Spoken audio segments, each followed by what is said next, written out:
asalaamaaleykum wa rahmatullahi taala wa barakaatuhu. Ginnaaw biñ santete yàlla julli ci yonent bi sallallahu alayhi wa sallam, ñu ngi jaajëfal mboole mbokk yi ni bàyyi xel ak fu mën a ne. mbokk yi dikkaat nañ ak yéen ci seen bu am solo bi muy le grand secret à wolof. ñu ngi leen di waxati asalaamaaleykum wa rahmatullah. ginnaaw biñ santete yàlla julli ci yonent bi sallallahu alayhi wa sallam, ñu ngi jaajëfal mboole mbokk yi ni bàyyi xel ak fu mën a ne. mbokk yi tey dañoo fas yéene ànd ak yéen ci benn secret bu am solo muy secret xaxaar. di secret xaxaar bu am solo ci jamono june, waaye jamono jii nag moom ku ko mën a xam fexeel ba xam ko. waaye bala ñuy gën a sori ci secret bi wala ñuy gën a yaatal rek dañ lay wax yow mi gën ci pass bi, bu fekkee ne abonné goo ci chaîne bi ñoo ngi lay ñaan nga abonné te partage vidéo bi mu gën a yaatu, ndax mboolem vidéo yi ni dugal ci chaîne bi yëpp ay vidéo njariñ la. njariñ nag moom nu mu gën a yaatu rek ci la gëne. di la wax yow mi nga xam ne da nga bëgg a def lu seet wala nga bëgg a def lu listixaar, dañuy def seet à distance, dañuy def tamit listixaar à distance.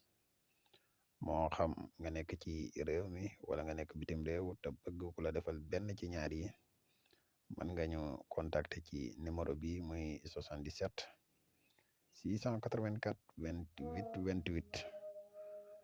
bu dee da ngaa nekk Gambie ak li ko wër nga contacter ñu ci numéro Gambie bi muy 238 160 29 238 160 29. ñaari numéro yëpp ay numéro yu WhatsApp lañ.